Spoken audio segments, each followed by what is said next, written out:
Assalamualaikum warahmatullahi wabarakatuh.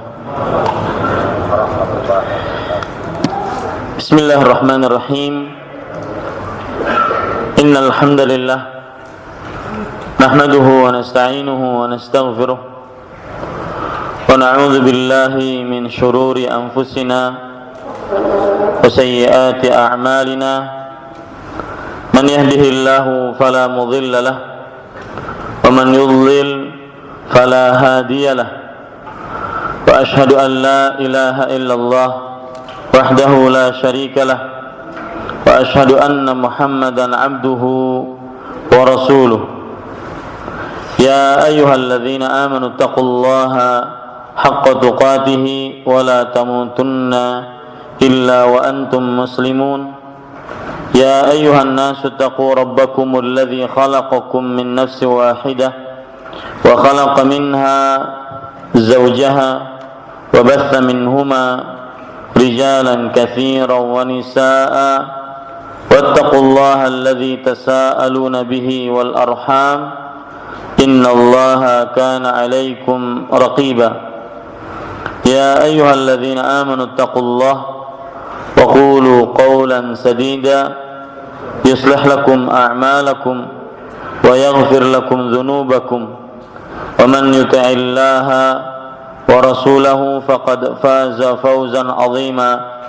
Amma ba'du, fa inna asdaqal hadithi kitabullah wa khairal hadi hadi Muhammadin sallallahu alaihi wa ala alihi wa sallam wa syarrul umuri muhdatsatuha wa kullu muhdatsatin bid'ah wa kullu bid'atin dhalalah wa kullu dhalalatin finnar.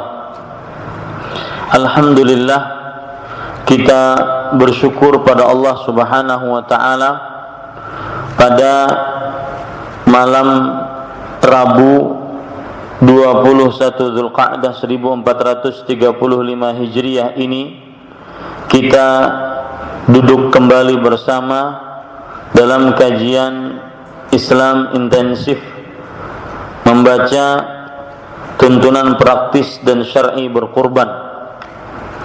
Salawat dan salam semoga selalu Allah berikan kepada Nabi kita Muhammad sallallahu alaihi wa ala alihi wasallam, pada keluarga beliau, para sahabat, serta orang-orang yang mengikuti beliau sampai hari kiamat kelak. Bapak Ibu saudara-saudari yang dimuliakan oleh Allah Subhanahu wa taala, pada pertemuan kemarin kita membicarakan syarat-syarat berkurban, dan kita sebutkan ada 4 syarat, yaitu hendaknya hewan yang dikurbankan adalah hewan yang dimiliki oleh orang yang berkurban dengan kepemilikan yang sesuai dengan syariat Islam. Syarat yang kedua yaitu hendaknya hewan yang dikurbankan adalah hewan yang jenisnya sudah ditentukan oleh syariat Islam, seperti unta, sapi, dan kambing. Kambing dengan 2 jenisnya, kambing dan domba. Dan ini adalah ijma', sebagaimana yang dinukil oleh Imam Nawawi rahimahullahu ta'ala, bahwa tidak ada perbedaan pendapat di antara para ulama dalam perkara ini. Syarat yang ketiga, hewan yang dikurbankan tersebut mencapai umur yang cukup, yang sudah ditentukan oleh syariat Islam. Maka apabila umur hewan yang sudah ditentukan tersebut belum cukup, maka tidak sah kurbannya. Tidak sah kurbannya. Imam Nawawi rahimahullah ta'ala berkata, al-musinnatu hiya thunyah min kulli syai' minal ibil wal baqar wal ghanam fama fawqaha. Musinnah adalah sunniyah, hewan yang sampai sunniyah dari setiap hewan yang sudah ditentukan, unta, sapi, dan kambing, yaitu hewan yang berumur sampai derajat sunniyah. Dan Bapak Ibu saudara-saudari yang dimuliakan oleh Allah Subhanahu wa taala, berarti tidak diperbolehkan untuk mengorbankan hewan di bawah umur yang telah ditentukan, kecuali ada pengecualian. Domba hanya domba yang diperbolehkan untuk dikurbankan kurang daripada musinnah, kurang daripada 1 tahun untuk kambing masuk tahun kedua. Domba pada hari kemarin kita sebutkan berapa? 6 bulan. Kemudian syarat yang keempat, yaitu hewan tersebut tidak boleh cacat dengan cacat yang dilarang oleh syariat Islam.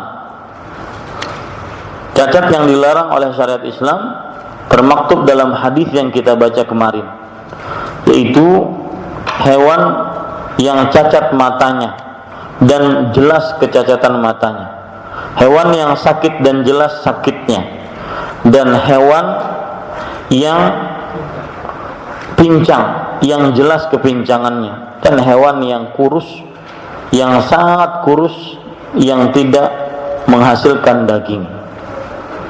Maka Bapak Ibu saudara-saudari yang dimuliakan oleh Allah, hewan-hewan ini tidak sah untuk dikurbankan. Dan para ulama mengatakan, seperti Imam Tirmidzi sebagaimana disebutkan di dalam kitab kita, yaitu dalam halaman 28, wal amalu ala hadza inda ahli ilm. Inilah yang diamalkan oleh para ulama, para ahli ilmu, bahwa hewan-hewan ini tidak diperbolehkan dan tidak sah untuk dikurbankan. Artinya, kalau ada hewan yang semisal dengan ini tetap dikurbankan, maka tidak sah. Dan ini tidak terjadi perbedaan pendapat di antara para ulama.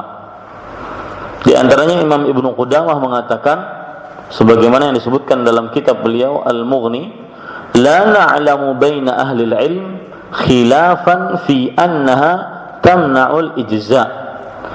Tidak kami dapatkan di antara para ahli ilmu perbedaan bahwa hewan-hewan yang cacat-cacat seperti ini jika dikurbankan maka tertahan sahnya kurban. Jadi tidak sah kurbannya, ya. Meskipun hewannya misalkan dia gemuk tetapi cacat matanya, tidak sah. Dia bagus badannya tetapi pincang, tidak sah. Dan ini tidak ada terjadi perbedaan pendapat di antara para ulama. Dan yang semisal dengannya atau yang lebih parah darinya, seperti buta, maka ini jelas lebih tidak sah lagi. Atau terpotong kedua tangan, kedua kakinya, ini juga tidak sah juga, ya. Dan atau hewan-hewan yang sebentar lagi mati, seperti kejepit ataupun ketabrak ataupun jatuh dari tempat yang tinggi, ya, bentar lagi dia mati, maka ini tidak sah untuk dikurbankan. Maka Bapak Ibu saudara-saudari yang dimuliakan oleh Allah Subhanahu wa taala, ini adalah syarat, 4 syarat dari berkurban. Kita baca sekarang halaman ke-20. Cacat yang tidak disukai atau dimakruhi pada hewan kurban. Makruh di sini, kalau seandainya ada hewan kurban yang seperti ini, lebih baik dijauhi. Yang pertama yaitu terpotong setengah telinganya atau lebih, yang disebut dalam bahasa Arab al-'adba, ya, terpotong setelah telinganya atau lebih. Yang kedua, B, daun telinganya terbelah atau sobek melebar dari depan. daun telinganya terbelah atau sobek melebar dari depan, yang disebut dengan al-muqabilah. C, daun telinganya terbelah atau sobek melebar dari belakang. Ya. D, daun telinganya terbelah atau sobek memanjang. E, daun telinganya bolong. Ini tidak diperbolehkan. Dalam arti yang tidak diperbolehkan, makruh. Artinya lebih baik kalau seandainya ada yang lain, itu lebih utama. Ya. Yang E, daun telinganya bolong, itu disebut dengan al-kharqa. Al-kharqa, yaitu daun telinganya bolong. Kemudian Bapak Ibu saudara-saudari yang dimuliakan oleh Allah, F, daun telinganya buntung hingga lubang telinganya terlihat. Kemudian G, tanduknya terlepas dari pangkalnya. Ini makruh. Kenapa hal-hal ini dimakruhkan? Karena merupakan kekurangan pada hewan jika terjadi seperti ini pada hewan. H, matanya mengeluarkan banyak kotoran tapi tidak sampai pada cacat yang jelas cacatnya. Matanya terlalu banyak kotorannya, ya, maka ini dimakruhkan untuk dikurbankan. I, yang tidak terlalu kurus, yang tidak terlalu kurus. Karena ketika kurus maka tidak bisa diambil manfaat begitu banyak untuk kaum muslim. Bapak Ibu saudara-saudari yang dimuliakan oleh Allah Subhanahu wa taala, ini hewan-hewan seperti ini memang tidak ada dasarnya dari Al-Qur'an atau hadis kenapa dia dimakruhkan. Akan tetapi secara umum ada, bahwa seorang yang berkurban semestinya dia berkurban dengan hewan yang baik, hewan yang sempurna, tidak punya cacat. Hewan kurban berikut ini oleh sebagian ulama disamakan hukumnya dengan yang makruh. A, kambing, sapi atau unta yang terpotong ekornya, berdasarkan hadis dari riwayat An-Nasai dari hadis Ali bin Abi Thalib radhiyallahu anhu. Bapak Ibu saudara-saudari yang dimuliakan oleh Allah Subhanahu wa taala, seperti yang disebutkan, saya bacakan hadisnya. Amarana Rasulullah sallallahu alaihi wasallam an nastashrifal aina wal udhna wa alla nudhhiya bimuqabila wala mudabira wala batra wala kharqa. Artinya Rasulullah sallallahu alaihi wasallam memerintahkan kami untuk memperhatikan mata dan telinga, dan tidaklah kami menyembelih dengan hewan yang terpotong setengah telinganya ataupun terpotong belakang telinganya ataupun terpotong telinga buntutnya, ekornya, ya, ataupun telinga yang bolong. Hadis riwayat Imam An-Nasai, kemudian Imam Abu Daud, Imam Ahmad, Imam Tirmidzi dan Imam Ibnu Majah. Maka hal-hal seperti ini dimakruhkan akhirnya berdasarkan hadis dari Ali bin Abi Thalib radhiyallahu anhu. Adapun domba yang terpotong bagian pantatnya, tempat ekornya, maka tidak memadai. Arti tidak memadai tidak sah. Ya, garis bawahi baik-baik itu. Arti tidak memadai artinya adalah tidak sah. Karena hal itu merupakan cacat yang jelas, kecuali jika hal itu merupakan bawaan sejak lahir. Kalau seandainya ada bagian pantat yang tempat ekornya itu terpotong, maka ini termasuk daripada ketidaksahan, karena dia termasuk aib, cacat yang sangat jelas cacatnya. Ada hadis yang menunjukkan akan hal itu adalah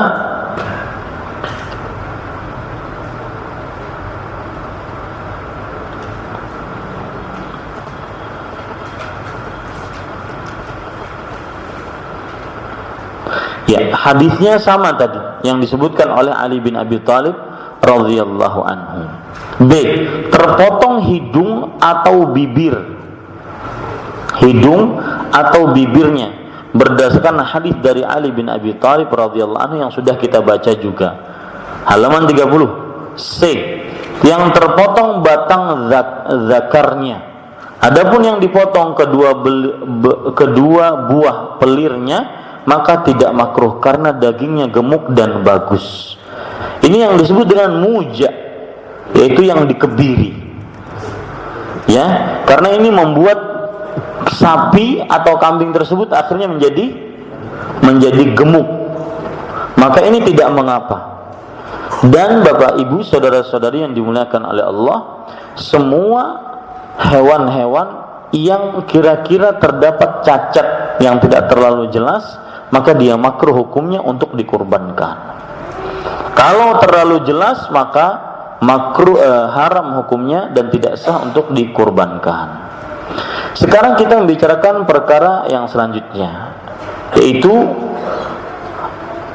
seekor domba atau kambing memadai untuk seseorang dan keluarganya, sedangkan unta dan sapi cukup untuk 7 orang.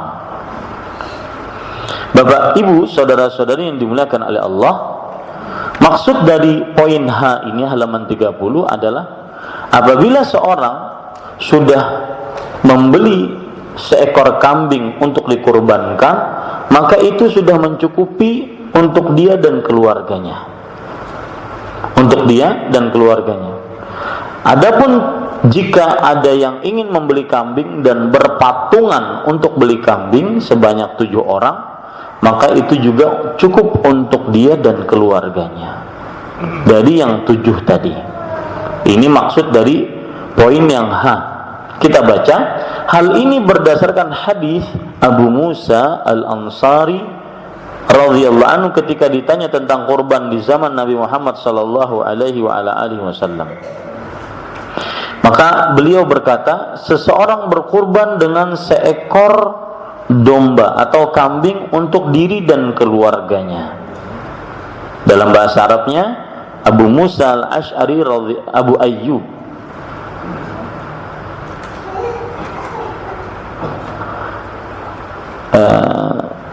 Abu Musa Al-Ansari, salah, keliru ini, Abu Ayyub, ya, bukan hadis Abu Musa, Abu Ayyub Al-Ansari, halaman 30. Hal ini berdasarkan hadis dari Abu Ayyub Al-Ansari, betulkan itu. Dapat? Beliau ditanya, kaifa kanat ad-dhahaya ala ahdi Rasulillah sallallahu alaihi wasallam?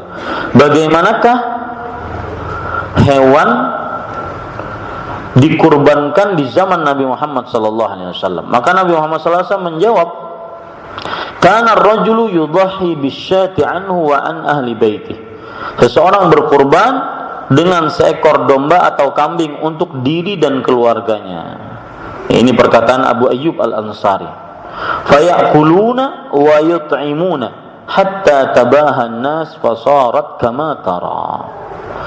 Maka mereka makan darinya dan memberi makan orang lain. Kemudian setelah mereka berlalu, orang-orang bermegah-megah seperti yang engkau lihat. Dan Bapak Ibu, saudara-saudari yang dimuliakan oleh Allah Subhanahu wa taala, inilah yang dikerjakan oleh para ulama. Wal 'amalu hala hadza 'inda ba'd ahli al-'ilm wa huwa qaulu Ahmad wa Ishaq. Dan Imam Tirmidzi mengatakan, tambahan dari saya, tidak ada di buku kita, perbuatan ini dikerjakan oleh sebagian para ulama, dan dia adalah pendapatnya Imam Ahmad dan Ishaq, bahwa satu kambing itu bisa atas nama dia dan keluarganya. Satu kambing atas nama dia dan keluarganya. Adapun unta cukup untuk 7 orang. Demikian pula sapi. Berdasarkan hadis Jabir bin Abdullah radhiyallahu anhuma, ia berkata, naharna ma'a Rasulillah sallallahu alaihi wasallam amal Hudaybiyah al-badanata an sab'atin wal baqarata an sab'ah. kami berkurban bersama Rasul sallallahu alaihi wasallam pada tahun Hudaybiyah dengan seekor unta untuk 7 orang dan sapi untuk 7 orang. Unta 7 orang dan sapi untuk 7 orang. Ini hadis diriwayatkan oleh Imam Muslim. Di sana ada hadis yang lain yang diriwayatkan juga oleh Imam Muslim, kharajna ma'a Rasulillah sallallahu alaihi wa ala alihi wasallam muhillina bil hajj fa'amarna Rasulullah sallallahu alaihi wasallam an nashtarika fil ibli wal baqari kulla sab'atin minna fi badanah. Kami pernah berhaji bersama Rasulullah sallallahu alaihi wasallam. Maka kami bersyarikat di dalam unta dan sapi, setiap 7 orang dari kami dalam 1 unta atau sapi. Dan ini adalah pendapatnya kebanyakan para ulama, sebagaimana dikatakan oleh Imam Ibnu Qudamah rahimahullah ta'ala. Ini kebanyakan pendapat para ulama. Baik. Waruya an dzalika an Ali wa ibni Umar wa ibni Mas'ud wa ibni Abbas wa Aisyah radhiyallahu anhum. Ini tambahan dari saya, dan diriwayatkan hal itu dari Ali bin Abi Thalib, Abdullah bin Umar, Abdullah bin Mas'ud, Abdullah bin Abbas dan Aisyah radhiyallahu anha. Artinya ini adalah pendapat kebanyakan para ulama. Juga pendapat ulama-ulama setelahnya dari para tabi'in, Atha ibnu Abi Rabah, Tawus, Salim bin Abdullah bin Umar, Al-Hasan, Amr bin Dinar, Sufyan bin Masruq Ats-Tsauri, Imam Asy-Syafi'i dan yang lain-lainnya yang menunjukkan bahwasanya 1 sapi untuk 7 orang, 1 unta untuk 7 orang juga. Artinya yang membeli unta dan sapi tersebut dari uang 7 orang. Ya, kita lanjutkan membaca halaman 31. Apakah 1/7 unta atau 1/7 sapi itu memadai untuk seseorang dengan keluarganya, atau hanya cukup untuk seorang saja? Ada 2 pendapat. Lembaga Fatwa Kerajaan Saudi Arabia cenderung berpendapat bahwa 1/7 unta atau 1/7 sapi itu tidak memadai untuk seseorang dengan keluarganya, akan tetapi hanya cukup untuk seorang saja. Adapun domba atau kambing maka memadai untuk dirinya berikut keluarganya. Ini pendapat siapa? Lembaga Fatwa Kerajaan Arab Saudi, Lajnah Daimah.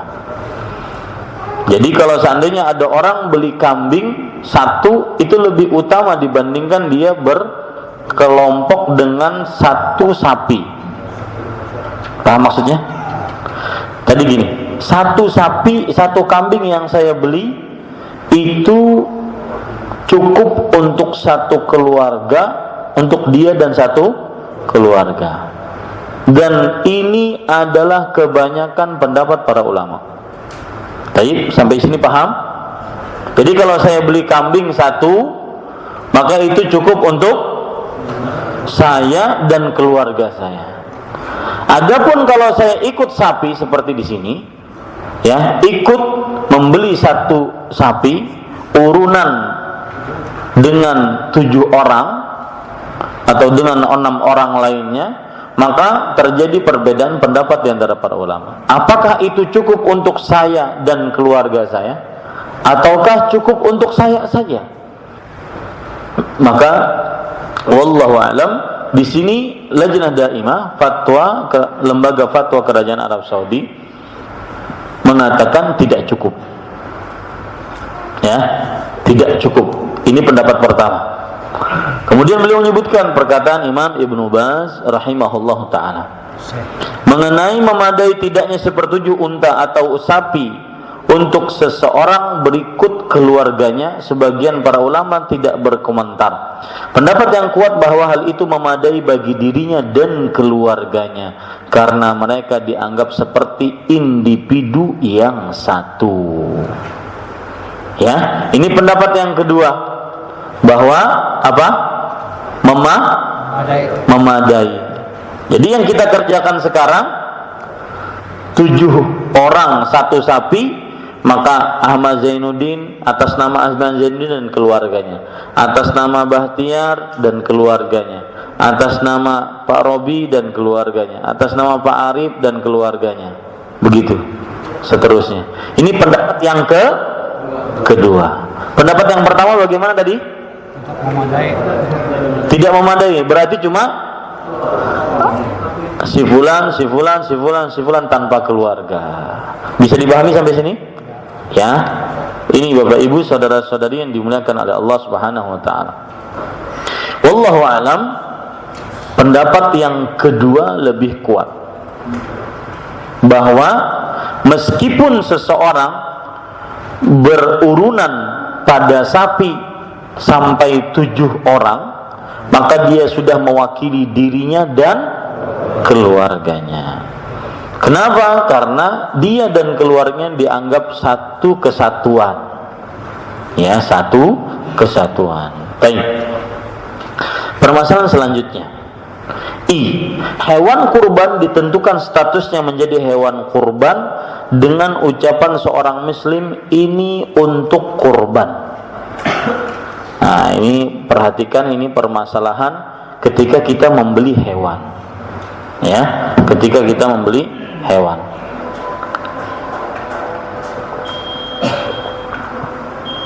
Maksud dari permasalahan ini adalah, kalau di hadapan kita banyak kambing, banyak sapi, tapi belum kita tentukan ini untuk kurban atau bukan, maka itu belum jadi hewan kurban. Kenapa? Karena ketika hewan sudah kita tentukan dia sebagai hewan kurban, maka pada saat itu dia mempunyai hukum-hukum tersendiri, Pak. Maksud saya? Ya, misalkan kita beli kambing, oke, Anda beli kambing, tapi Anda belum tentukan bahwasanya ini untuk kurban atau tidak. Kalau seandainya, kapan ditentukan itu hewan kurban? Ketika orang berkata ini untuk kurban, ini untuk kurban, maka pada saat itu itulah hewan kurban yang nanti hukum-hukumnya kita akan bahas. Bahwasanya ada beberapa hal kalau sudah ditentukan ini kambing untuk dikurbankan, ini sapi untuk dikurbankan, maka pada saat itu nanti ada beberapa hal tentang hewan kambing dan hewan sapi yang sudah ditentukan sebagai hewan kurban. Ya, silahkan azan dulu. Ya, kita lanjutkan. Jadi permasalahan ini adalah, misalkan ya, secara realnya bapak-bapak kan pergi Masjid Imam Syafi'i, kita beli di mana? Pelihari ya. Ya, kita beli sapi di pelihari. Kemudian kita tentukan ini hewan untuk dikorbankan. Nah, hewan yang untuk dikorbankan ini, yang sudah kita beli ini, dia nantinya mempunyai hukum-hukum tersendiri. Makanya kapan hewan itu sudah menjadi hewan kurban, bukan sekedar dibeli, tapi ketika seorang muslim mengatakan ini hewan untuk saya kurbankan, atau ini hewan kurbanku, nanti hukum-hukum ini masuk ke dalamnya. Hukum-hukum itu, lihat kita baca, atau dengan menyembelihnya di hari Id dengan niat kurban, itu hewan kurban namanya. Jika Anda telah menentukan hewan kurban Anda untuk dikurbankan, maka akan terkait dengan hukum-hukum berikut. Hilangnya kepemilikan atas hewan tersebut. Maksud hilang, jadi hewan tersebut tidak boleh dijual, diberikan, atau ditukar, kecuali ditukar dengan yang lebih baik. Nah, ini yang sering ganti-ganti pilihan. Awalnya ingin ini, kemudian lihat budget jadi ini. Kalau yang lebih baik, oke, nggak jadi masalah. Ya, jangan ditukar-tukar, kecuali seandainya belum ditentukan ini hewan kurban saya. Kalau sudah ditentukan, maka nggak boleh ditukar. Paham ya, Bapak Ibu, saudara-saudari sekalian? Ini KUA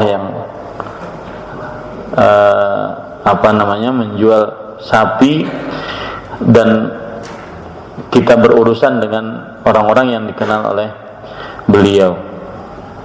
Perhatikan baik-baik itu, kecuali ditukar. Kenapa demikian? Hal ini karena sudah dijadikan milik Allah Subhanahu wa taala.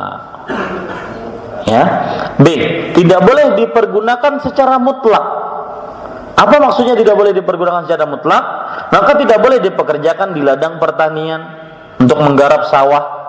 Tidak boleh diperas susunya sehingga dapat mengurangi bobotnya, atau anaknya ingin menyusu padanya. Juga tidak boleh dicukur rambutnya meskipun sedikit. Ya. Kecuali jika hal itu bermanfaat, misalnya untuk kesehatan hewan. Jika bulunya dicukur maka sedekahkanlah bulunya, atau dimanfaatkan atau disedekahkan lebih utama. Jika melahirkan anak maka anaknya disembelih bersamanya. Artinya kalau anaknya itu lahir, ya, nanti kan misalkan sekarang kita beli kurban sekarang, hewan kurban sekarang, dia melahirkan anak sekarang, maka nanti kan ketika 2 minggu ke depan, 3 minggu ke depan, pas hari Idul Adha, anak tersebut sudah agak lumayan besar, maka ibunya disembelih, anaknya pun disembelih. Makanya menbian daging kambing nang anum tuh. Ya, ini Bapak Ibu saudara-saudari. Kemudian juga sapi anu enak, dagingnya beda dengan daging yang sudah tua. Ya, ini Bapak Ibu saudara-saudari. Karena apa yang sudah kita tentukan sebagai hewan kurban, maka semuanya sudah menjadi hewan kurban. Semuanya sudah apa? Menjadi hewan kurban. Baik. C. Inggih. Nah, itu yang disebut sudah ditentukan. Ya, kalau tidak diberikan tanda, mungkin akan tertukar dengan yang lainnya. Maka diberikan ciri. Ya, zaman sekarang mudah sekali diberikan nomor 1, nomor 2. Insya Allah tidak hilang. Ya, nah, yang lebih luar biasa lagi, jika terjadi cacat yang menyebabkan hewan kurban tidak memadai lagi seperti pincang yang jelas, maka jika hal itu terjadi akibat kelalaiannya, ia harus mengganti hewan tersebut dengan yang bebas dari cacat. Jadi kalau sudah ditentukan, maka kalau terjadi cacat, maka berarti diganti. Nah, ini nanti kita membicarakan kalau seperti kita kan beli, sudah terbeli, kemudian hewannya masih di sana, dijaga oleh penjual. Kalau terjadi cacat, siapa yang bertanggung jawab? Biasanya siapa Pak Haji? Penjual. Terjadi mati misalkan, siapa yang bertanggung jawab? Penjual. Kenapa? Iya, kenapa? Karena ada kaedah, ada hadis Rasulullah SAW berbunyi al-kharraju bil-dhaman. Artinya barang yang ditahan itu dengan jaminan. Yang menahan dia menjamin. Ya, barang yang ditahan itu dijamin. Baik. Kemudian jika bukan akibat perbuatannya atau kelalaiannya, maka hewan tersebut boleh dan memadai untuk dijadikan kurban selama udhiyah ini belum menjadi kewajiban dalam tanggungannya. Sebelum ia menentukan hewan tersebut untuk kurban, misalnya ia bernazar untuk kurban, kemudian ia menentukan hewan tertentu untuk kurban tersebut, lalu hewan kurban tersebut cacat tanpa perbuatan dan kelalaian darinya, maka ia tetap wajib mengganti hewan tersebut dengan yang sehat dan tidak cacat. Hal ini karena kewajiban udhiyah dengan hewan yang sehat telah berlaku sebelum hewan itu menjadi cacat. Sebelum ia menentukan seekor hewan untuk dikurbankan, maka ia tidak bisa keluar dari kewajiban perjanjian nazarnya kecuali dengan hewan kurban yang sehat bebas dari cacat. Ini kalau seandainya dia sudah bernazar. Sudah bernazar, saya bernazar untuk mengurbankan hewan. Tentunya hewan yang sehat, yang terlepas dari cacat-cacat yang tercela tadi dalam hewan kurban. Apabila ternyata terjadi cacat, maka dia harus mengganti. Kalau tidak mengganti, maka berarti masih ada kewajiban berkurban pada pundaknya. Ini dia. D. Jika hewan kurban itu hilang atau dicuri orang tanpa kelalaian darinya, maka ia tidak harus menggantinya. Kalau tidak lalai, sudah diikat, sudah dikandang, ternyata dicuri juga, maka ini bukan sebuah kesalahan dia, maka tidak wajib dia menggantinya, kecuali jika kurban tersebut telah menjadi kewajiban dalam tanggungannya sebelum ia menentukan hewan tersebut sebagai kurbannya, seperti kasus nazar di atas. Hal ini karena setelah ditentukan maka hewan kurban tersebut menjadi suatu amanat baginya, sedangkan orang yang diberikan amanat suatu barang tidak harus mengganti ketika barang itu hilang atau dicuri orang tanpa kelalaian darinya. Jadi syekh atau penulis misalkan seperti orang dititipi sesuatu. Saya nitip sepeda motor kepada Mas Opan. Mas Opan jaga di garasi, dikunci garasinya, sepeda motornya dikunci. Kemudian ternyata ada maling. Malingnya cerdas, pakai minyak setan. Lagi rame sekarang minyak setan. Ya. Ternyata bisa kebuka, garasinya bisa kebuka, ini motornya bisa kebuka, selesai. Ya, dapat. Mas Opan wajib ganti enggak? Tidak, karena beliau sudah berhati-hati. Ya, seperti itu. Begitu juga hewan kurban yang kita beli dipelihara. Kalau beliau menjaganya dengan maksimal ternyata hilang, maka kalau beliau tidak lalai, maka tidak wajib dia menggantinya. Sedangkan orang yang diberikan suatu amanat tidak harus mengganti ketika barang itu hilang atau dicuri orang tanpa kelalaian darinya. Artinya kalau lalai maka harus ganti. Namun ketika ia menemukan kembali yang hilang tersebut atau ia menyelamatkannya dari si pencuri, maka hewan tersebut wajib dikurbankan, sekalipun waktu penyembelihan yang disyariatkan sudah berlalu. Jadi ini fungsinya. Kalau sudah ini tentukan, ini hewan kurban saya, ternyata hilang, ada nomornya 3, ya 3 di badannya, hilang nomor 3 itu. Sudah berlalu, ternyata 5 bulan setelah Idul Adha baru ketahuan di kampung sebelah. Nah, ketika ketahuan ditangkap, diambil kembali, sembelih saat itu juga. Karena hewan ini sudah ditentukan sebagai hewan korban. Nah, itu bedanya ya. Lain halnya apabila kehilangan atau pencurian itu disebabkan oleh kelalaian, maka ia harus mengganti hewan tersebut dengan yang semisal atau yang lebih bagus. Wallahu a'lam. Tidak boleh menjual sesuatu dari hewan kurban, baik kulitnya maupun dagingnya.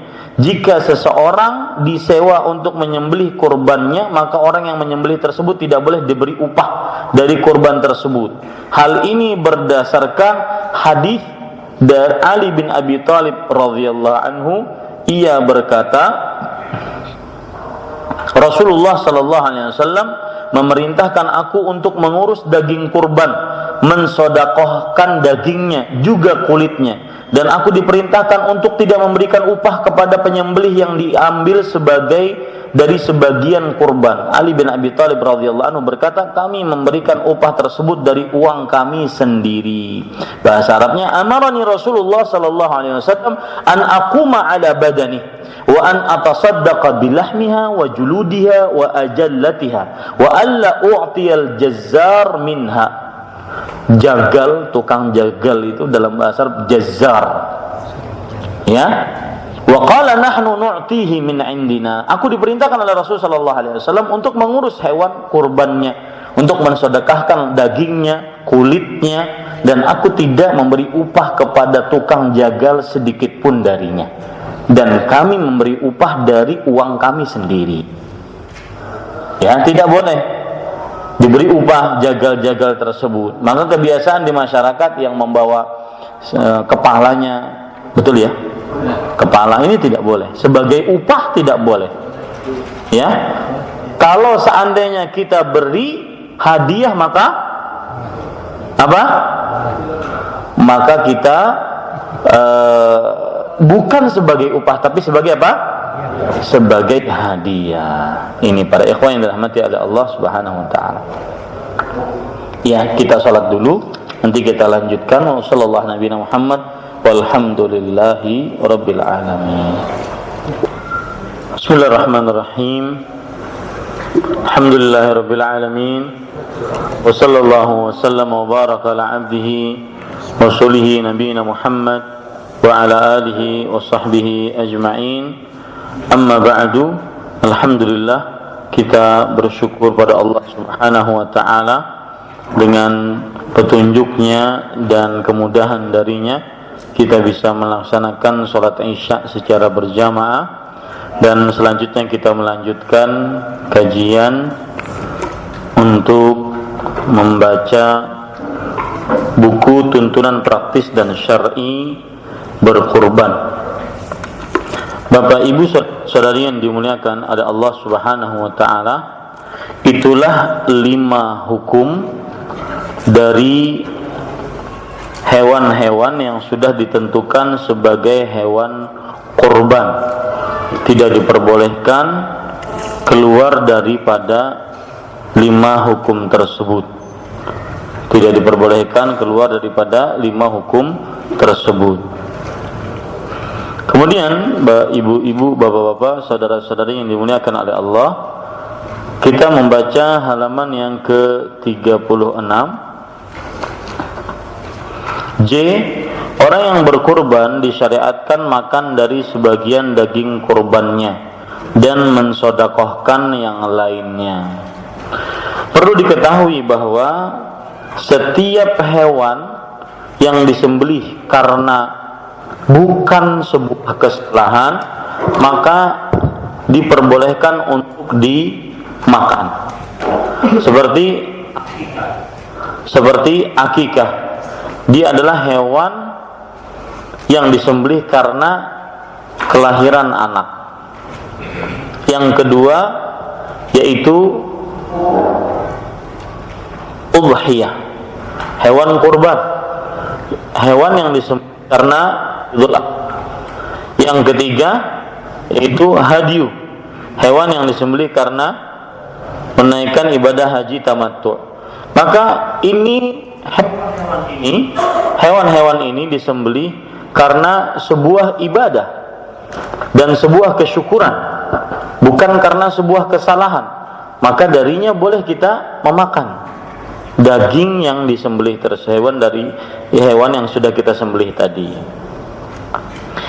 Hal ini berdasarkan firman Allah Subhanahu wa taala, yaitu surat Al-Hajj ayat 28, "Fakulu minha wa at'imul ba'isal faqir." Artinya, makanlah sebagian darinya, dan sebagian lagi berikanlah untuk dimakan orang-orang yang sengsara dan fakir.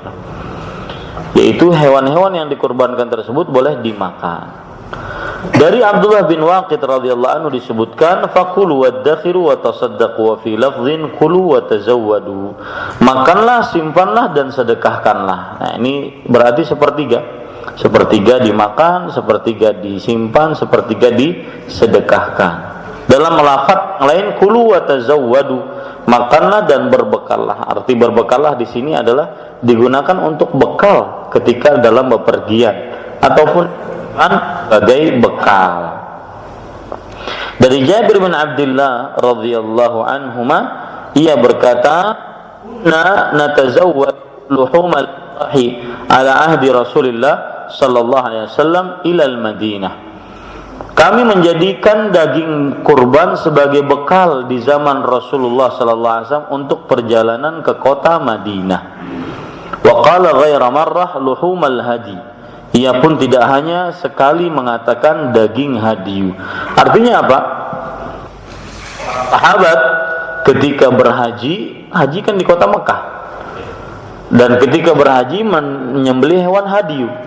Maka hewan hadiyu ini samping mereka dimakan di kota Mekah, mereka juga jadikan bekal untuk pergi ke kota Madinah. Orang-orang dari kota Madinah berhaji ke kota Mekah. Ketika di kota Mekah menyembelih hewan hadiyu, ketika ingin pulang ke kota Madinah mereka bawa bekal. Ini yang dimaksud dengan kulu wa tazawwadu, makanlah dan berbekallah, yaitu berbekal ketika pulang kembali ke kota Madinah. Banyak ulama yang menganjurkan agar daging kurban dibagi 3 bagian. Sepertiga untuk disimpan, sepertiga untuk disedekahkan, dan sepertiga lagi untuk dimakan. Hal ini berdasarkan sabda Nabi Muhammad SAW tadi, fakulu wadakhiru watasaddaqu, maka makanlah, simpanlah, dan sedekahkanlah. Sebagian ulama membaginya 3 bagian sebagai berikut: sepertiga dimakan, sepertiga dihadiahkan, dan sepertiga disedekahkan. Pembagian ini berdasarkan asar yang menerangkan akan hal itu. Yang jelas, Bapak Ibu saudara-saudari yang dimuliakan oleh Allah, kalau kita perhatikan hadis-hadis yang ada adalah makanlah, simpanlah, dan sedekahkanlah. Sepertiga dimakan, sepertiga disimpan, sepertiga disedekahkan. Ya, wallahu a'lam. Baik, Bapak Ibu saudara-saudari yang dimuliakan oleh Allah Subhanahu wa taala, sekarang kita membaca tata cara menyembelih hewan kurban dan selainnya. Tata cara seorang muslim tidak boleh kecuali telah mumayyiz, dewasa, dan berakal sehat. Boleh juga dilakukan oleh 2 orang ahli kitab, Nasrani ataupun Yahudi. Ini kalau kita berbicara masalah penyembelihan, maka kita akan berbicara masalah sifat orang yang menyembelih. Sifat orang yang menyembelih. Yang pertama yaitu dia harus muslim. Muslim itu pun mempunyai 2 sifat lanjutannya. Mumayyiz, yaitu dewasa. Mumayyiz itu bukan akil, bukan baligh. Mungkin orang mumayyiz tapi belum balik. Dia bisa membedakan ini makanan, ini minuman, ini baik, ini buruk. Ya, dia bisa membedakan itu. Itu disebut dengan mumayyiz. Dia bisa membedakan ini mahal, ini murah. Ya, ini hewan kurban, ini bukan hewan kurban. Yang tidak mumayyiz, contohnya yang tidak bisa membedakan mana yang baik, mana yang buruk. Rumah harga 500 juta dia jual, 50 juta gini jual. Nah, ini tidak mumayyiz. Ini namanya apa? Tidak mumayyiz, tidak dewasa. Kemudian berakal, ya, bukan gila. Kalau seandainya yang menyembelih adalah orang gila, tidak sah sembelihannya. Tidak sah sembelihannya. Meskipun dia menyembelihnya dengan nama bismillah, tapi dia gila, maka tidak sah, karena dia hilang akalnya. Atau ahlul kitab, Yahudi ataupun Nasrani. Kenapa kaum Yahudi dan Nasrani diperbolehkan sembelihannya? Berdasarkan surat Al-Maidah ayat 5, Allah Subhanahu wa taala berfirman, "Wa ta'amul ladzina utul kitaba hillul lakum." Sembelihan ahlul kitab halal bagi kalian. Wa ta'amukum hillul lahum. Dan sembelihan kalian halal bagi mereka. Ini Bapak Ibu saudara-saudari yang dimuliakan oleh Allah. Kita lanjutkan. B. Orang yang menyembelih berniat untuk menyembelih hewan kurban. Jadi dia menyembelih itu memang dia niatan untuk menyembelih hewan kurban. Saya tidak menyembelih untuk selain Allah Subhanahu wa taala. Dia niatkan menyembelih itu hanya karena Allah Subhanahu wa taala. Bukan karena siapa-siapa. Karena Nabi Muhammad SAW bersabda, "Man dzabaha li ghairillah faqad asyrak." Barang siapa yang menyembelih untuk selain Allah, maka sungguh dia telah melakukan kesyirikan. D. Membaca basmalah ketika menyembelih. Ya, karena ini yang dilakukan oleh Rasulullah sallallahu alaihi wa ala alihi wasallam. Sebagaimana dalam hadis Anas bin Malik, riwayat Bukhari dan Muslim, bahwa Rasulullah sallallahu alaihi wasallam, Nabi Muhammad sallallahu alaihi wasallam berkurban dengan 2 domba jantan sampai akhir hadis, wa yaqul bismillah wallahu akbar, dan mengucapkan bismillah dan Allahu akbar. Ada hadis juga yang berbunyi, man dzabaha li ghairi ismillah, man dzabaha lillah, barang siapa yang menyembah selain nama Allah dengan selain Allah, untuk selain Allah, maka sungguh ia telah melakukan kesyirikan. Dan seluruh hewan-hewan yang disembelih dengan nama selain Allah maka dia adalah hewan yang disebut dengan bangkai. Tidak sah untuk dimakan, dikonsumsi oleh seorang muslim. Allah Subhanahu wa taala berfirman, "Wala ta'kulu mimma lam yuzkarismullah." Janganlah kalian makan dari hewan-hewan yang tidak disembelihkan nama Allah atasnya. Ya, ini disebutkan oleh Allah Subhanahu wa taala dalam Al-Qur'an. Yaitu surat Al-An'am ayat 121. Menggunakan alat yang tajam selain gigi, tulang dan kuku. Ya, selain gigi, tulang dan kuku. Hal ini berdasarkan hadis Rasulullah sallallahu alaihi wasallam, yaitu Nabi Muhammad sallallahu alaihi wasallam pernah bersabda, "Ma anharad dama." Di dalam buku kita tidak ada. Apa yang mengucurkan darah. Wa dzukira smullah ma anharad dama. Apa yang mengucurkan darah dan disebutkan nama Allah Subhanahu wa taala, ya, maka dia adalah sembelihan yang maka makanlah malam yakun sinnan au dhufran, selama itu bukan gigi atau tulang atau kuku. Ya, kenapa tidak boleh? Wa ammas sin fa'adhmun. Adapun gigi dia adalah tulang. Wa amma dhufru famudal habasyah. Adapun kuku dia adalah pisau untuk orang-orang Ethiopia. Jadi bukan kebiasaan kaum muslim menyembelih dengan alat-alat yang tidak tajam. Hal ini berdasarkan juga hadis Rasul sallallahu alaihi wasallam. Nabi Muhammad sallallahu alaihi wasallam bersabda, "Innallaha katabal ihsana ala kulli syai'." Sesungguhnya Allah Subhanahu wa taala telah mewajibkan berbuat ihsan, baik terhadap sesuatu. Fa idza dzabhtum fa ahsinuz dzibha wa idza qataltum fa ahsinul qitlah.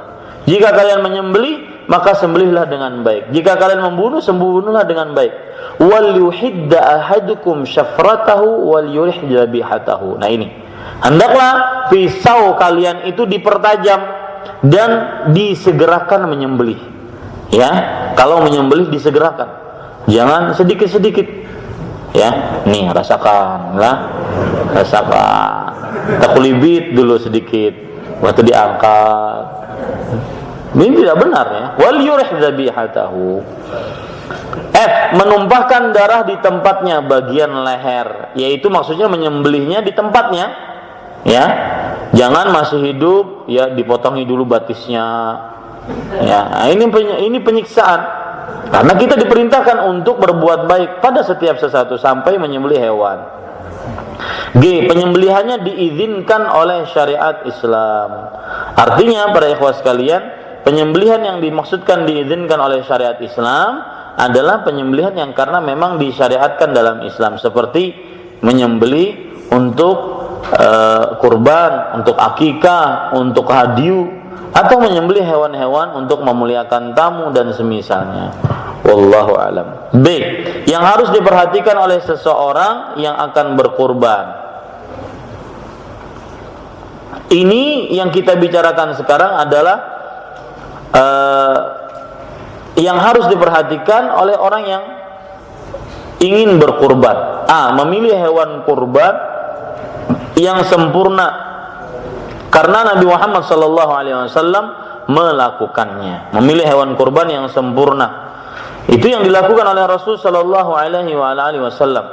Sebagaimana diriwayatkan dari Aisyah radhiyallahu anha, ia mengatakan, anna Rasulullah sallallahu alaihi wasallam amara bikabshin aqran yaqa'u fi sawad yabruku fi sawad, bahwa Rasulullah sallallahu alaihi wasallam memerintahkan agar dibawakan seekor kambing yang bertanduk, kakinya hitam, perutnya hitam, dan daerah sekitar matanya hitam.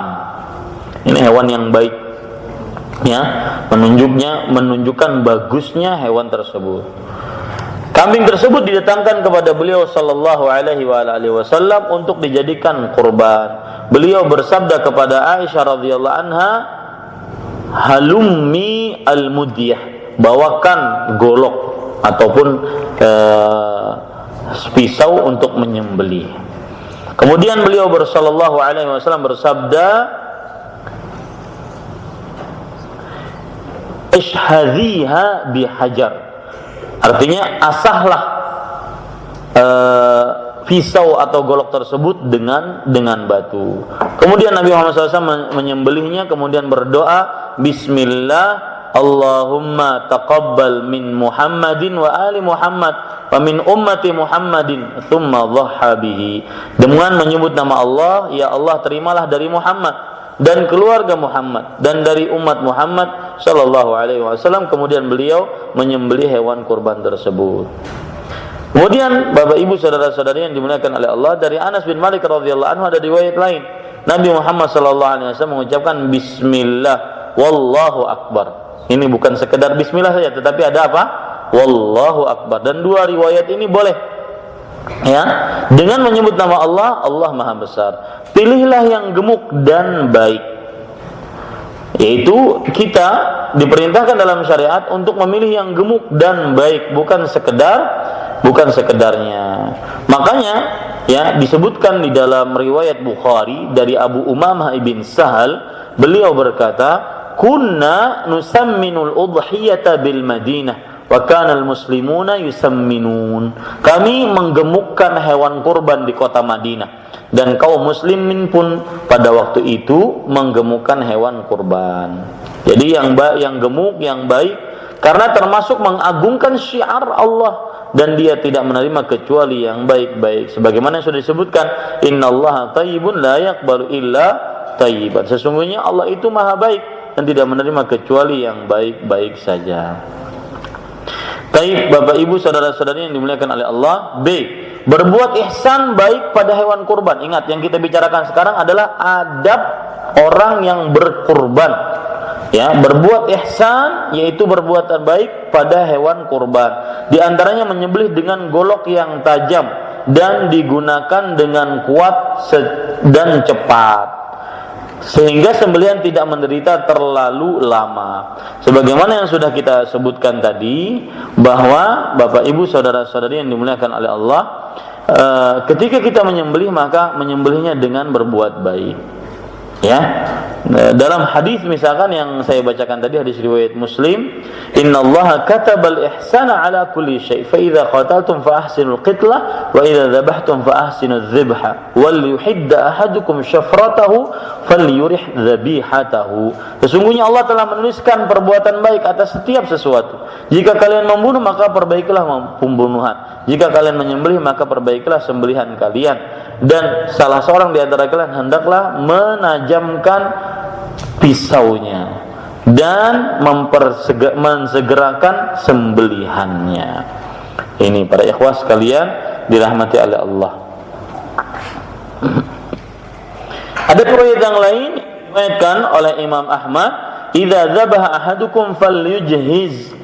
Jika salah seorang dari kalian menyembelih maka segerakanlah. Ini hadis riwayat Imam Ahmad. Segerakanlah, maksudnya gerakan dia ketika menyembelihnya, jangan terlalu lambat yang menyiksa hewan yang disembelih tersebut. Kemudian Bapak Ibu saudara-saudari yang dimuliakan oleh Allah, penulis mengatakan makruh menajamkan pisau sedangkan hewan sembelihannya melihatnya. Ya.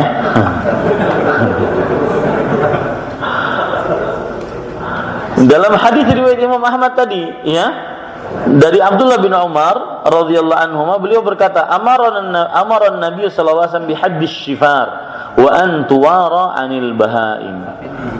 Ya, Rasulullah sallallahu alaihi wasallam memerintahkan untuk menajamkan pisau dan ya disembunyikan dari hewan-hewan yang hendak disembelih. Ya, hendak disembelih. Di dalam hadis yang lain, ini saya bacakan riwayat-riwayat yang ada, hadis riwayat Imam At-Tabarani, yaitu Nabi Muhammad sallallahu alaihi wasallam diceritakan dari Abdullah bin Abbas, beliau berkata radhiyallahu anhuma, marra Rasulullah sallallahu alaihi wasallam ala rajulin wadhi'in rijlahu ala safhati syatin wa huwa yuhiddu syafratahu. Jadi itu memang pernah terjadi zaman Rasulullah.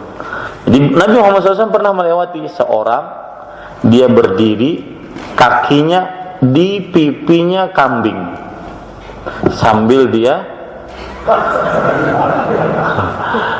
menajamkan pisaunya, mengasah pisaunya. Hadangi, biarlah. Ya, wa huwa talhadhu ilaihi bi basariha, wa hiya talhadhu ilaihi bi basariha. Sedangkan si kambing ini menoleh dengan matanya.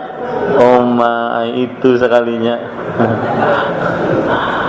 Lalu Nabi Muhammad sallallahu alaihi wasallam bersabda, "Afala qabla hadza aw turidu an tumitaha mautatan?" Kata Rasul sallallahu alaihi wasallam, "Kenapa tidak dilakukan pengasahan pisau itu sebelum ini? Apakah kamu ingin membunuhnya 2 kali mati?" Artinya seperti ini sudah pingsan duluan kan? Harus sembelih lagi 2 kali mati. Di dalam lafaz riwayat Imam Hakim, "Antumitaha mautatan?" Ya, halla ahdatta syafrataka qabla an tadja'aha. Apakah kamu ingin membunuhnya dengan 2 kali? Tidakkah kamu bisa menajamkan pisaumu sebelum engkau merebahkannya? Ini para ikhwan yang dirahmati oleh Allah Subhanahu wa taala. Makanya Imam Nawawi rahimahullah berkata, dianjurkan untuk 1, tidak menajamkan pisau di hadapan hewan sembelihan. 2, tidak menyembelih di hadapan hewan sembelihan lainnya. 3, tidak menyeret hewan sembelihan ke tempat penyembelihan, ke tempat menyembelih. Nah, ini perhatikan nanti yang menyembelih-nyembelih, ya jangan diseret, tetapi berbuat baiklah ketika menyembelih. Ya, itu sudah 8:30. Apa yang baik itu hanya dari Allah Subhanahu wa taala, apa yang buruk itu dari saya pribadi. Wassallallahu nabiyana Muhammad walhamdulillahi rabbil alamin. Insyaallah taala pada pertemuan besok sudah kita menyelesaikan, dan saya berjanji di awal kajian akan memperlihatkan cara menyembelih yang sesuai dengan syariat Islam. Mudah-mudahan besok selesai kajian kita. Saya hanya akan sampai kepada halaman 48. Adapun tanya jawab maka bisa dibaca sendiri-sendiri. Wassallallahu nabiyana Muhammad walhamdulillahi rabbil alamin. Nah, silahkan jika ada yang ingin bertanya.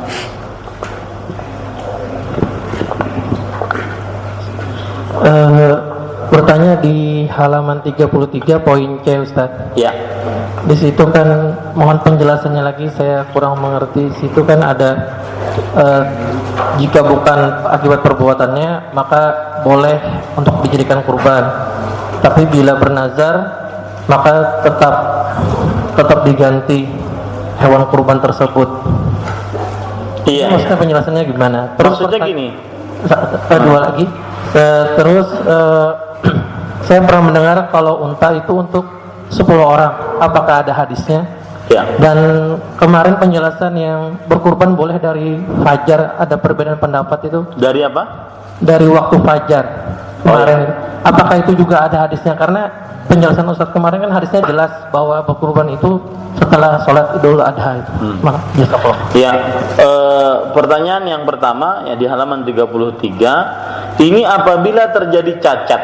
Jadi misalkan kita sudah menentukan ya, ini hewan kurban saya, selesai hewan kurban saya.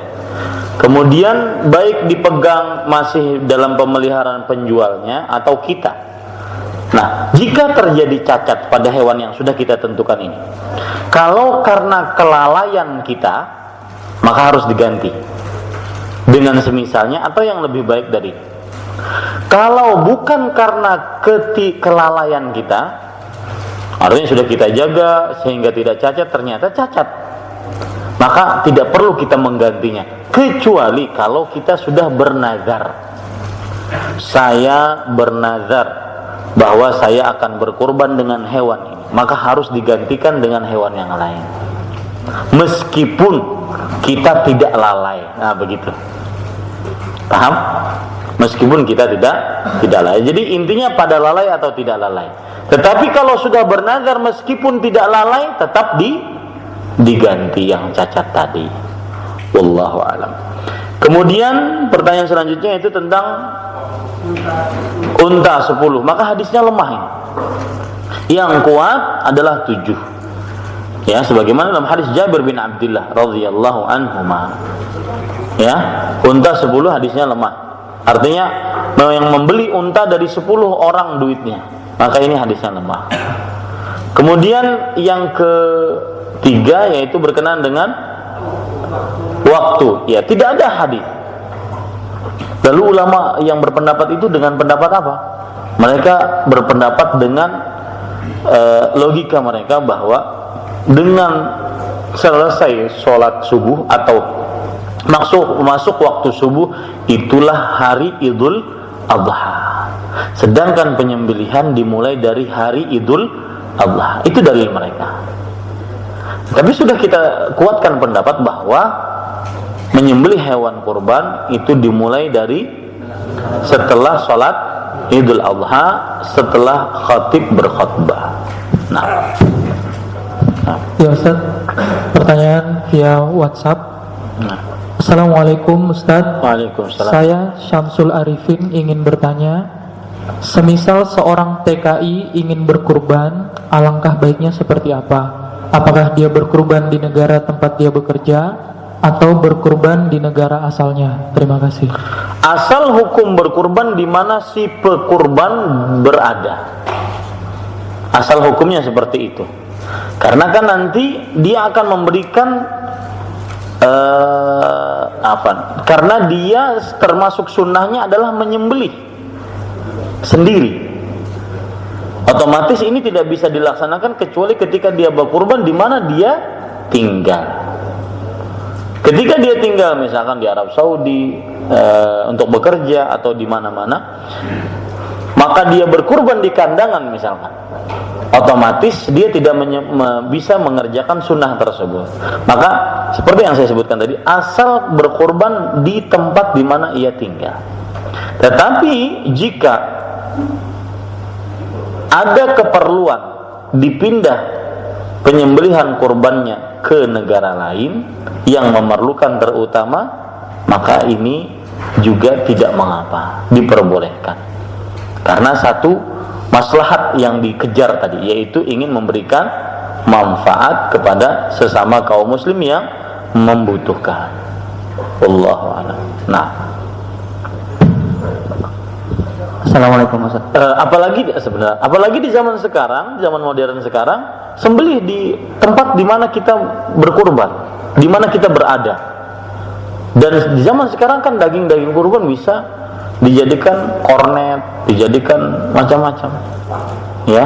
Dan itu tidak mengapa, boleh saja.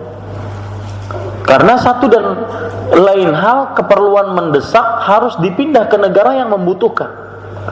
Sedangkan kalau dipindah tanpa harus di kornet seperti itu, akhirnya rusak nantinya. Maka ini tidak mengapa, ya. Karena keperluan yang mendesak. Allah. Nah. Assalamualaikum Pak Ustaz. Waalaikumsalam warahmatullahi wabarakatuh. Untuk berkurban saya dan ahli kan kayak gitu. Nah, itu batasannya ahli itu keluarga saya itu dari anak istri saya atau sampai cucu atau orang tua. Batasan. Kedua Pak Ustaz, daging kurban dimakan, disimpan dan disedekahkan. Disimpan itu bisa untuk acara-acara yang lain kan? Ya, terima kasih saja. Ya, sama-sama. Bagus pertanyaannya. Maka ketika Rasulullah SAW bersabda, "Hadza min Muhammadin sallallahu alaihi wasallam wa alu Muhammad." Ini dari Muhammad dan keluarga Muhammad. Ketika kita berbicara keluarga dan hadisnya umum, maka jangan kita mencari-cari batasannya apa. Biarkan dia umum.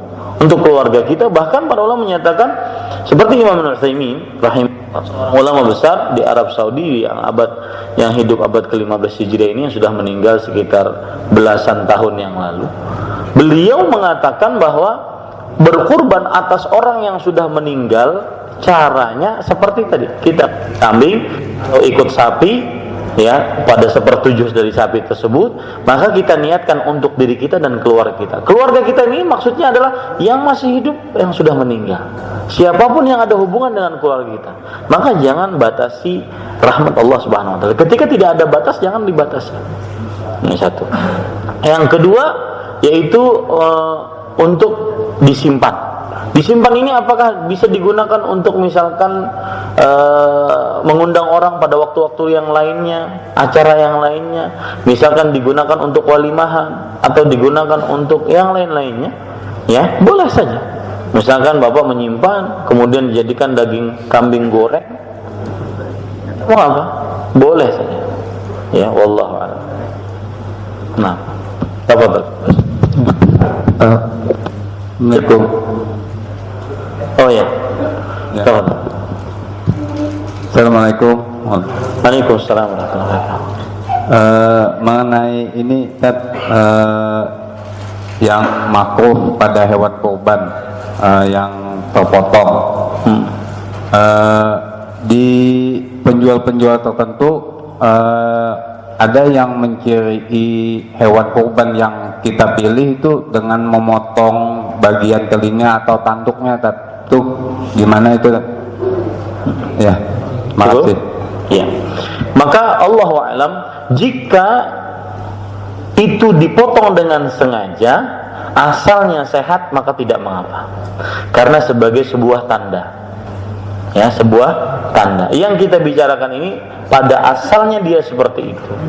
Atau bukan sebagai ciri, akan tetapi sebagai cacat yang terkena sesuatu, bukan sebagai tanda, maka itu yang tidak boleh. Adapun untuk sebagai ciri, maka orang memberikan ciri bisa dengan berbagai macam cara. Tentunya dipotong kan tidak selebar-lebar banget ya. Nah, secukupnya. Nah, tapi lebih baik sekarang ada alat-alat diberikan nomor 1, nomor 2 atau yang semisalnya sebagai ciri bahwa kita sudah menjadikan hewan itu sebagai kurban kita. Nah, tafadhol. Terima kasih Pak Ustadz. Ini yang A tadi berkaitan dengan Yahudi dan Nasrani yang dibolehkan dua golongan ini untuk penyembelih. Padahal kita tahu biasanya mereka tidak membacakan basmalah. Ya. Itu tadi Pak Ustadz. Kemudian juga apabila kita suatu saat melakukan safar atau ke tempat yang biasanya mayoritas yang beragama Nasrani itu, ketika kita makan di suatu tempat itu, apakah juga termasuk dibolehkan makanan itu kita makan? Demikian Ustaz. Terima kasih. Ya, sama-sama. Bagus pertanyaannya. Maka jawabannya kita berbicara asal hukum, Kak Ulis ya. Asal hukum sembelihan ahlul kitab halal. Berdasarkan firman Allah surah Al-Maidah ayat 5. Wa ta'amul ladzina utul kitaba hillul lakum. Sembelihan ahlul kitab halal bagi kalian kaum muslim. Ini asal hukumnya seperti ini. Jika terjadi nanti ada ahlul kitab yang ternyata menyembelih dengan nama selain Allah, maka ini tidak sah. Berdasarkan ayat tadi. Wala ta'kulu mimma lam yuzkar ismullah. Janganlah kalian makan dari hewan-hewan yang tidak menyebut nama Allah. Jadi misalkan ada tetangga kita Nasrani, dia menyembelih kambing, lalu setelah dimasak dia berikan kepada kita. Asal hukumnya apa? Asal hukumnya apa? Halal. Asal hukumnya. Tapi pas kita melihat sidin menyembelih ternyata dengan nama Yesus ya, maka haram ini. Karena sudah berpindah asal hukumnya. Nah, sama dengan daging-daging mustawradah, daging-daging impor. Ya. Impor itu dalam bahasa Arabnya mustawrad. Impor yang datang ke dalam negeri muslim, seperti negeri muslim Indonesia, Malaysia, Brunei, negeri muslim Saudi Arabia, negeri muslim yang kebanyakan mayoritas Islam di sana dan syiar-syiar Islam dikerjakan di dalamnya, sholat Jumat, hari raya Idul Adha, ya, dan seperti itu. Nah, didatangkan ke daerah itu daging-daging dari Amerika, Brazil, negara-negara ahlul kitab. Asal hukumnya apa? Halal. Apalagi kalau di sebuah negara misalkan Arab Saudi ada peneliti, tidaklah masuk barang-barang impor kecuali setelah diteliti. Bahkan mereka melakukan penelitian ke sana, ya, penelitian ke sana. Adapun isu yang katanya kambing dimasukkan ke dalam mesin langsung diputar, ya, ini isu. Ada. Jadi kaidah dalam beragama itu al-yaqin la yazulu bisyak. Sebuah keyakinan tidak boleh hilang dengan keraguan-raguan. Itu kan masih ragu-ragu. Isu, desas-desus, belum nyata, tidak ada pernyataan resmi. Maka pada saat itu halal bagi kita.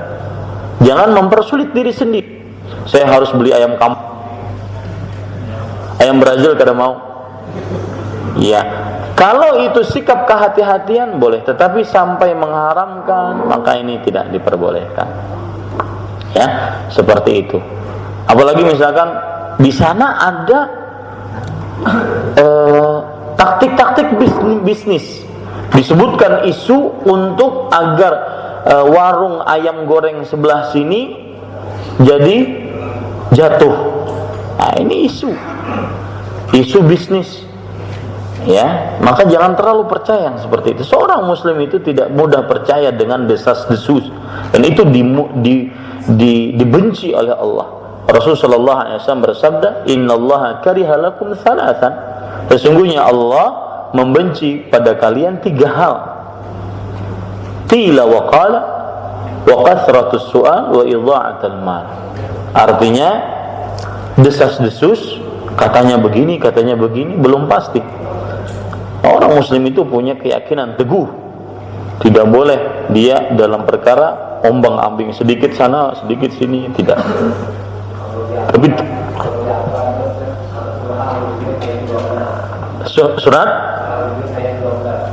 surat apa? Al-Hujurat ayat 12. Iya, betul. Ya, ini tidak diperbolehkan seseorang terombang. Allah Subhanahu wa taala berfirman sebagaimana disebutkan oleh beliau tadi, ya ayyuhalladzina amanu inna ba'dadh-dhanni its wa la tajassasu. Sesungguhnya sebagian prasangka itulah dosa. Ya, jangan sampai sering-sering kalau ada bukti nyata baru. Pernyataan resmi baru.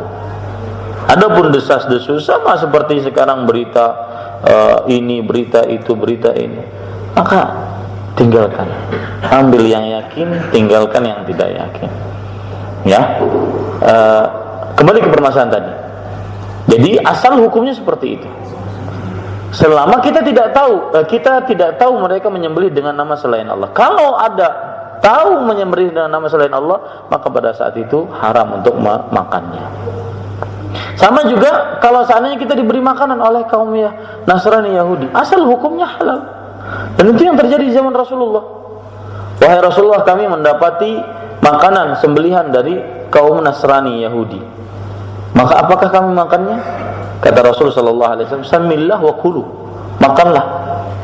Sebutlah nama Allah, bismillah, kemudian makanlah. Karena asal hukumnya halal. Kecuali kalau dinyatakan mereka sering menggoreng dengan minyak babi, maka pada saat itu, atau makanan mereka tidak lepas dari khomer, maka pada saat itu tinggalkan. Yakinnya seperti itu. Baik. Kemudian yang kedua, yaitu kalau kita di negeri orang-orang kafir, muslim minoritas. Saya pernah diundang ke Thailand. Ya Allah, di mana-mana babi, pok, ya, pok, roti tulisannya pok. Mencari chicken itu susah,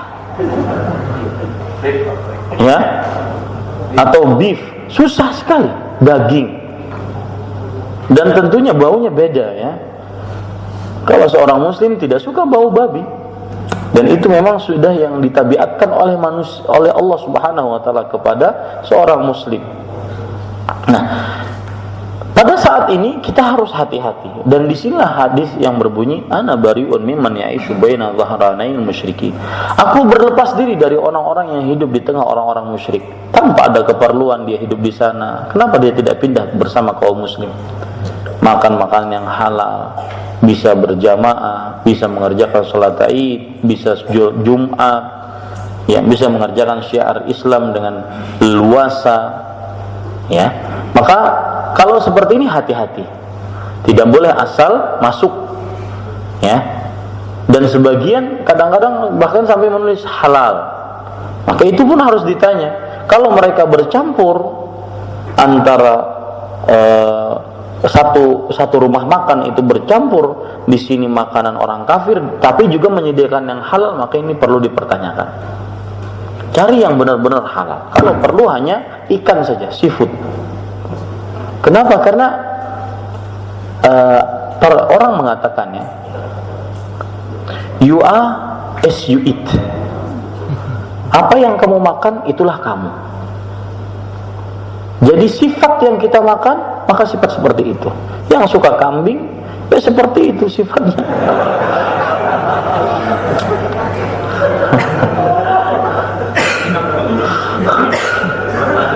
Yang suka babi, ya seperti itu. Tidak punya rasa cemburu, ya seperti itu.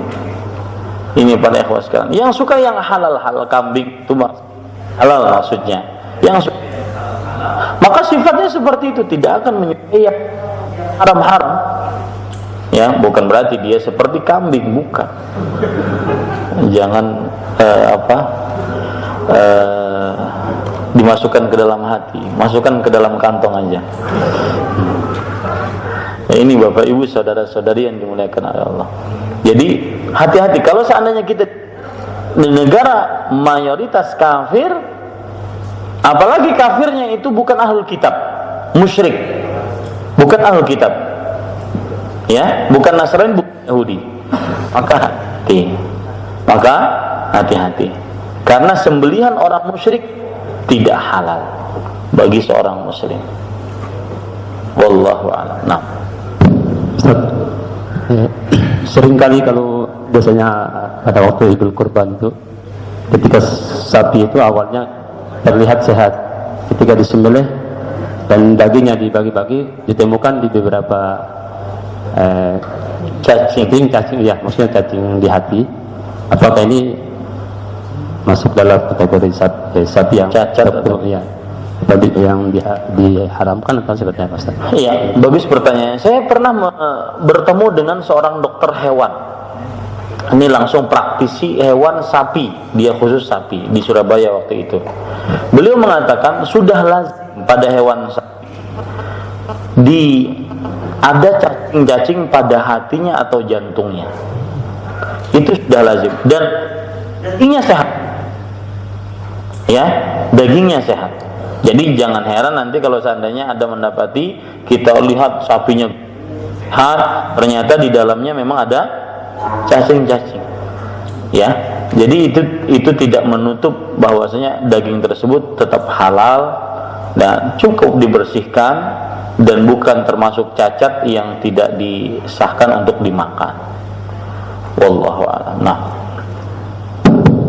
Assalamualaikum warahmatullahi wabarakatuh. Waalaikumsalam. Kami tanya dua permasalahan, Pak Ustaz. Yang pertama, masalah waktu memotong hewan.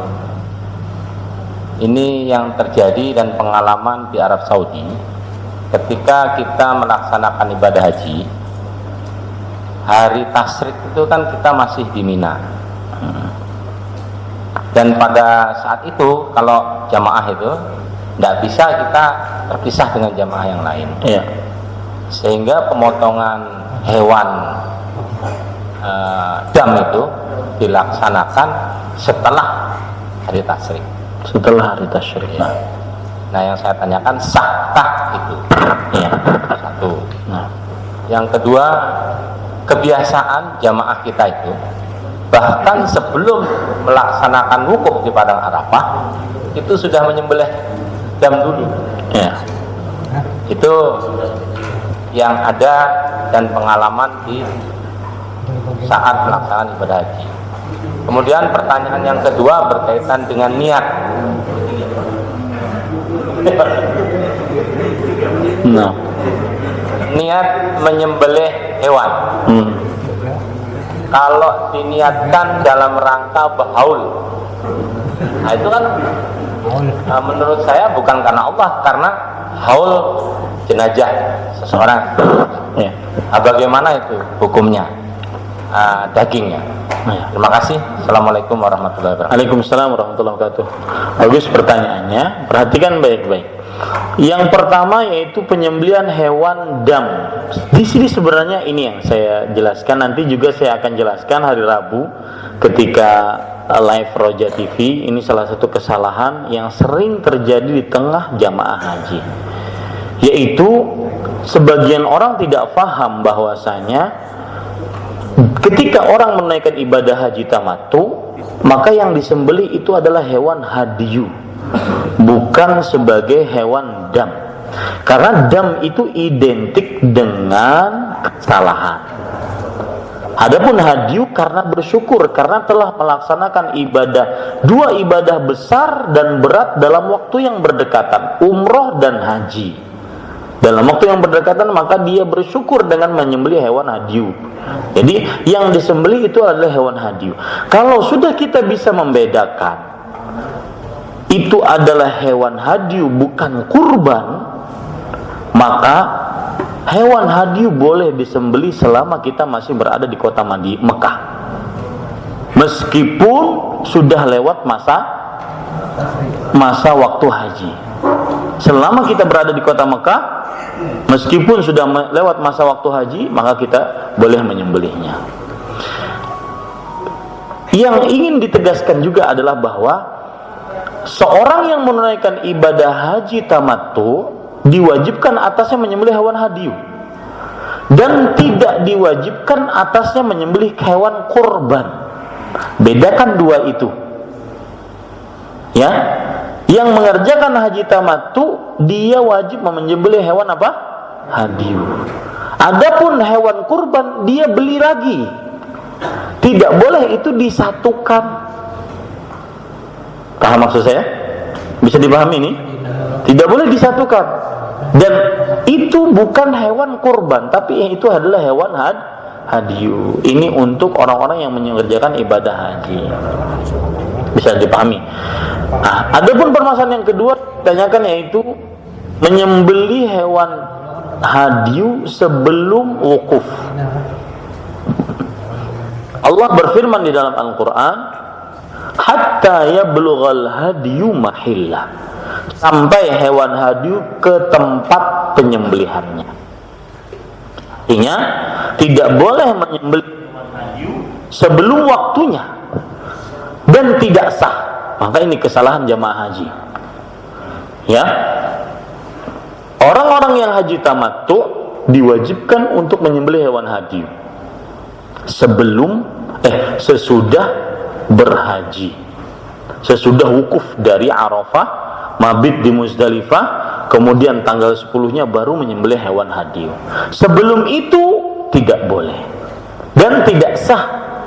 Dan kebanyakan jamaah haji sebelum wukuf sudah menyembelih. Kenapa? Saya pernah singgung pangdam itu. Karena murah. Ya.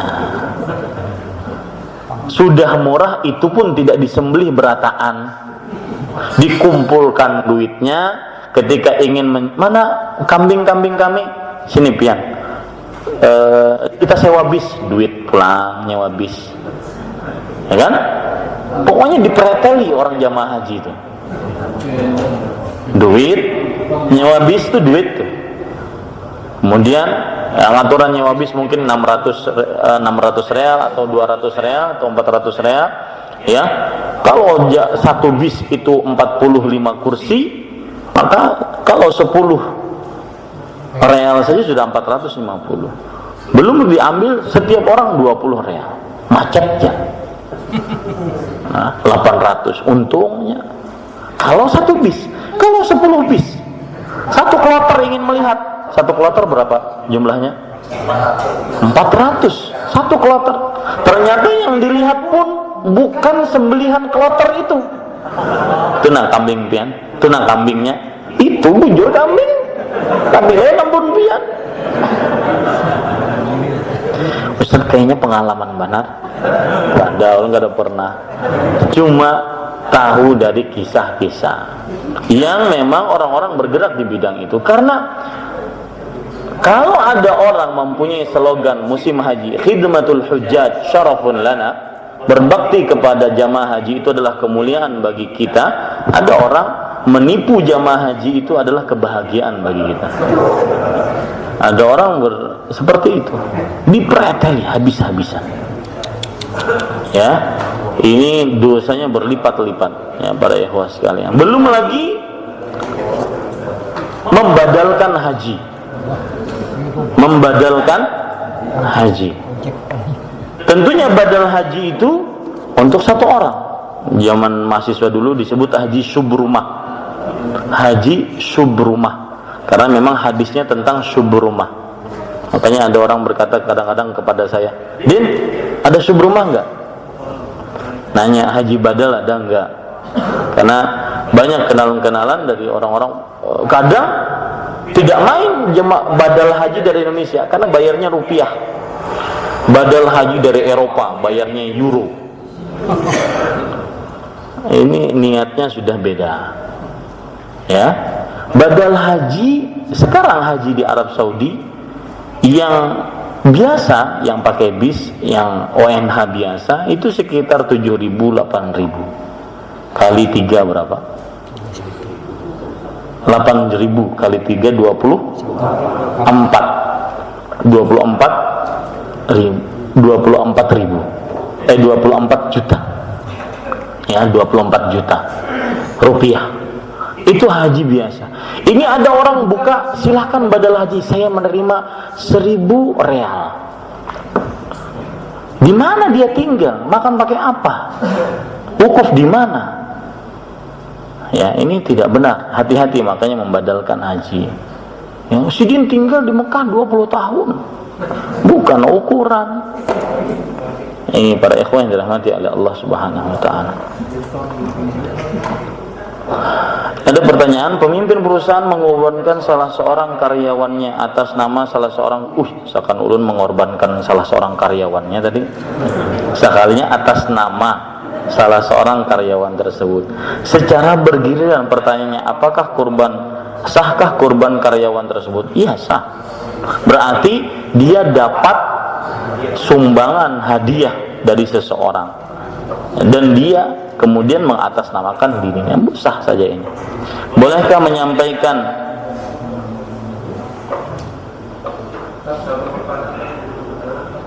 bolehkah menyampaikan ilmu yang kita dapat saat pengajian kepada murid-murid yang di bawah binaan kita, sedangkan kita tidak bisa berbahasa Arab dan hadisnya pun tidak hafal?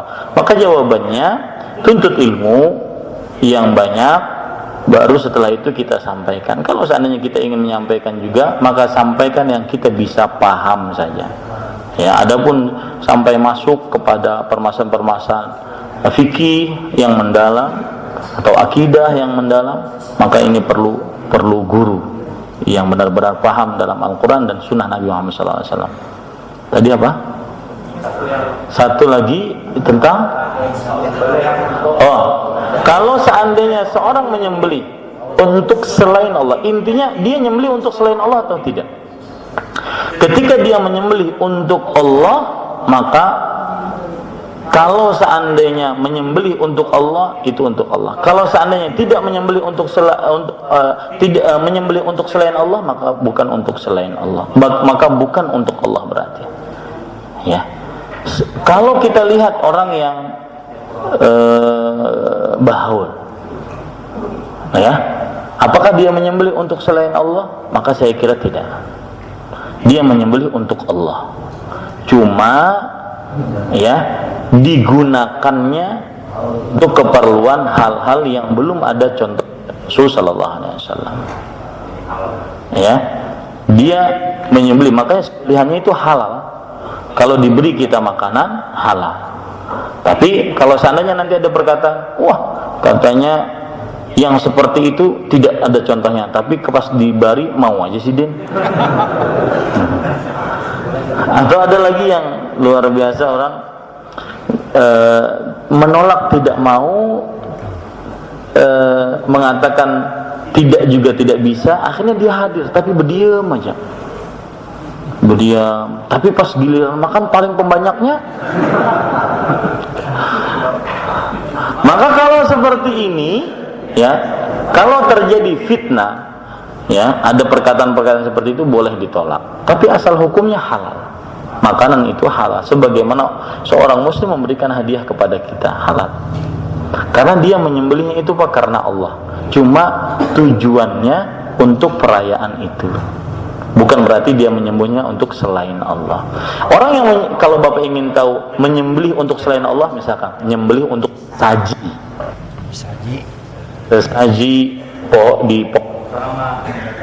di kuburan keramat ataupun di petilasan-petilasan, nah itu baru, ya, seperti itu. Itu baru untuk selain Allah. Nah, cukup kiranya kita cukupkan dengan kafaratul majlis. Subhanakallahumma wa bihamdika asyhadu an la ilaha illa anta astaghfiruka wa atubu ilaik. Wa sallallahu nabiyana Muhammad walhamdulillahi rabbil alamin. Wassalamu alaikum warahmatullahi wabarakatuh.